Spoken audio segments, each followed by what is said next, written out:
নমস্কার বন্ধুরা, আমি শুভদীপ। তোমাদের স্বাগত জানাই আমার ইউটিউব চ্যানেল জ্ঞান মার্গে। এই ভিডিওতে আমরা রায় ও মার্টিন প্রশ্নবিচিত্রা 2025 থেকে অষ্টম শ্রেণীর ভূগোল বিষয়ের প্রথম পর্যায়ক্রমিক মূল্যায়নের যে মডেল সেটগুলি দেওয়া হয়েছে তার মধ্য থেকে পঞ্চম সেটের সমস্ত প্রশ্নের উত্তরগুলি নিয়ে আলোচনা করব। তাহলে দেখো, একের বলেছে সঠিক উত্তরটি নির্বাচন করে লেখো। একের এক বলেছে পৃথিবীর গভীরতম সোনার খনি হলো, এটা হবে অপশন সি, রবিনসন ডিপ। একের দুই, সীমা স্তরটি গঠিত হয়েছে, এটা হবে অপশন সি, ব্যাসেল্ট শিলা দ্বারা। একের তিন, journey to the centre of the earth, পৃথিবী বিখ্যাত কল্পবিজ্ঞানের গল্প লিখেছেন, এটা হবে অপশন বি, জুল ভার্ন। একের চার, ক্রোফেসীমা হলো, এটা হবে অপশন বি, গুরুমণ্ডলের অন্তর্গত। একের পাঁচ, শিয়াল ও সীমা স্তরের মাঝে আছে, এটা হবে অপশন এ, কনরাড বিযুক্তি রেখা। একের ছয়, শিলামণ্ডলের নিচে গুরুমণ্ডলের উপরের অংশের বিশেষ স্তরটি হলো, এটা হবে অপশন সি, অ্যাসথেনোস্ফিয়ার। এরপর দুইয়ের এ বলেছে শূন্যস্থান পূরণ করো। একের বলেছে বাংলাদেশের উচ্চতম শৃঙ্গ ড্যাশ, উত্তর হবে কেওকার্ডং। দুই বলেছে শ্রীলঙ্কার একটি প্রধান শহর ড্যাশ, উত্তর হবে কলম্বো। এরপর দুইয়ের বি বলেছে নিচের বাক্যগুলির কোনটি শুদ্ধ ও কোনটি অশুদ্ধ লেখো। এক বলেছে সার্কের সদর দপ্তর অবস্থিত থিম্পুতে, এটি অশুদ্ধ। দুই বলেছে নেপালকে বজ্রপাতের দেশ বলা হয়, এটা অশুদ্ধ। এরপর তিনের দাগের বলেছে নিচের প্রশ্নগুলির সংক্ষিপ্ত উত্তর দাও। এক বলেছে ভারতীয় উপমহাদেশ কাকে বলে, উত্তর হবে দক্ষিণ এশিয়ার দেশগুলি যেমন নেপাল, ভুটান, বাংলাদেশ, শ্রীলঙ্কা, পাকিস্তান, মায়ানমার, আফগানিস্তান, ভারত প্রভৃতি দেশগুলির সামাজিক মিল খুব বেশি। এদের মধ্যে ভারতের অবস্থান একেবারে মাঝখানে, আর আয়তন ও জনসংখ্যার বিচারে ভারত বৃহত্তম। তাই এই অঞ্চলের প্রধান কেন্দ্রবিন্দু হলো ভারত। এই কারণে এই অঞ্চলকে ভারতীয় উপমহাদেশ বলে। এরপর তিনের দুই বলেছে প্রতিবেশী দেশগুলির কোনটি ভারতের কোন দিকে রয়েছে লেখো। উত্তর হবে ভারতের উত্তরের প্রতিবেশী দেশগুলি হলো চীন, নেপাল, ভুটান। পূর্বের প্রতিবেশী দেশগুলি হলো বাংলাদেশ ও মায়ানমার। পশ্চিমের প্রতিবেশী দেশগুলি হলো পাকিস্তান ও আফগানিস্তান। আর দক্ষিণের প্রতিবেশী দেশগুলি হলো শ্রীলঙ্কা ও মালদ্বীপ।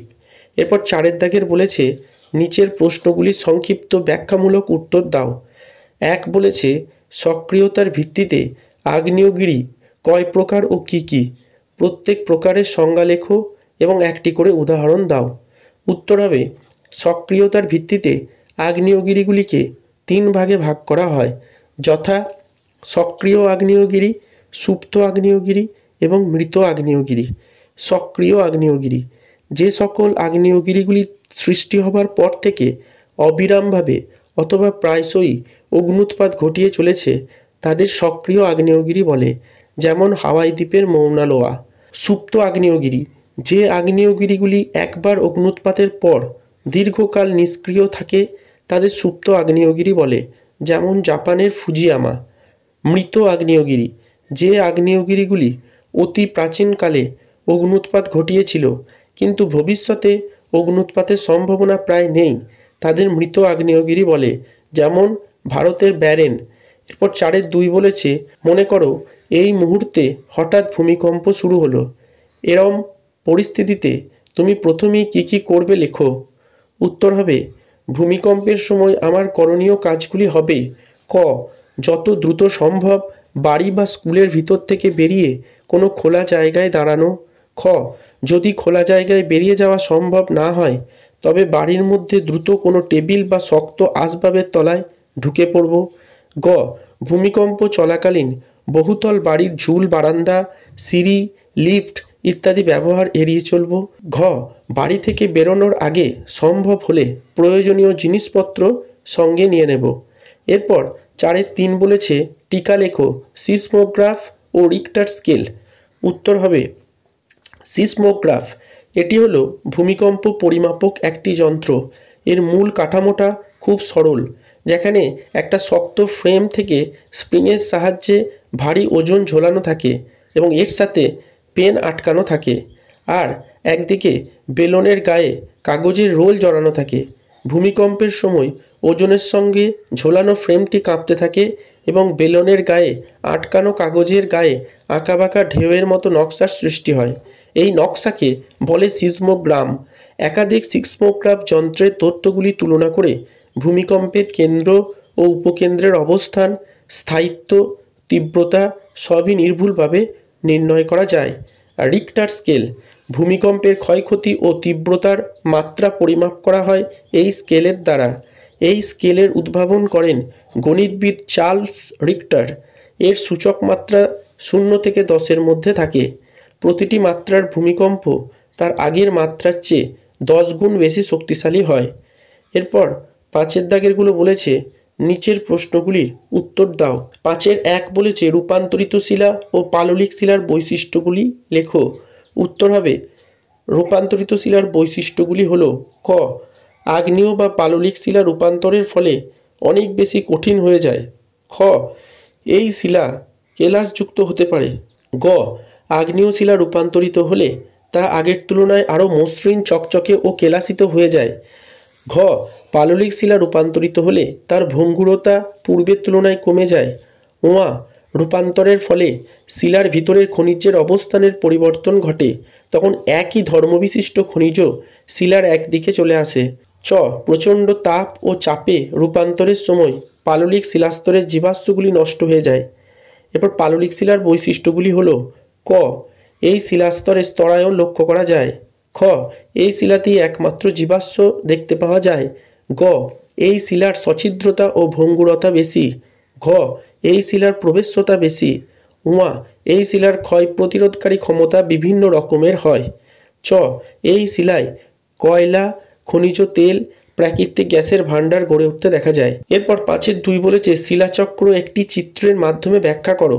দেখো, উত্তর হবে অগ্নুদ্গমের মাধ্যমে বা ভূপৃষ্ঠের কোনো দুর্বল ছিদ্রপথে ম্যাগমা ভূপৃষ্ঠে লাভা রূপে বেরিয়ে এসে অথবা ভূ অভ্যন্তরে শীতল এবং কঠিন হয়ে আগ্নেয় শিলার সৃষ্টি করে। পরে এই শিলা নদী, বায়ু, হিমবাহ প্রভৃতি প্রাকৃতিক শক্তির প্রভাবে ক্ষয়প্রাপ্ত ও অপসারিত হয়ে কোনো সমুদ্র, হ্রদ বা নদীর তলদেশে বহু বছর ধরে সঞ্চিত ও কঠিন হয়ে পাললিক শিলার সৃষ্টি করে। আগ্নেয় ও পাললিক এই দুই ধরনের শিলা ভীষণ তাপ, চাপ বা রাসায়নিক বিক্রিয়ার মাধ্যমে দীর্ঘ সময় ধরে পরিবর্তিত হয়ে রূপান্তরিত শিলায় পরিণত হয়। আবার বহু বছর পর এই 3 ধরনের শিলা ভূ আলোড়নজনিত কারণে ভূগর্ভে প্রবেশ করলে ম্যাগমায় পরিণত হয়। এই ম্যাগমা থেকে আগ্নেয় শিলার সৃষ্টি হয়। আবার কখনো রূপান্তরিত শিলা বিভিন্ন প্রাকৃতিক শক্তির দ্বারা ক্ষয়প্রাপ্ত ও অপসারিত হয়ে নদী, সমুদ্র বা হ্রদের তলদেশে সঞ্চিত হয়ে ও জমাট বেঁধে পাললিক শিলা তৈরি করে। প্রকৃতিতে শিলার উৎপত্তি ও এক শিলা থেকে অন্য শিলায় রূপান্তর একটি নির্দিষ্ট নিয়মে চক্রাকারে আবর্তিত হয়ে চলেছে। এইভাবে ক্রমান্বয়ে 3 প্রকার শিলার বিভিন্ন পদ্ধতিতে চক্রাকারে আবর্তনের সম্পূর্ণ প্রক্রিয়াটি হলো শিলাচক্র। তোমরা পাশের ছবিটি দেখো, সেখানে শিলাচক্রকে দেখানো হয়েছে। এরপর 5-এর 3 বলেছে আগ্নেয় শিলার শ্রেণীবিভাগ করে প্রত্যেক প্রকারের সংজ্ঞা ও উদাহরণ দাও। উত্তর হবে উৎপত্তি অনুসারে আগ্নেয় শিলা 2 রকমের হয়ে থাকে, যথা নিঃসারী আগ্নেয় শিলা এবং উদ্ভেদী আগ্নেয় শিলা।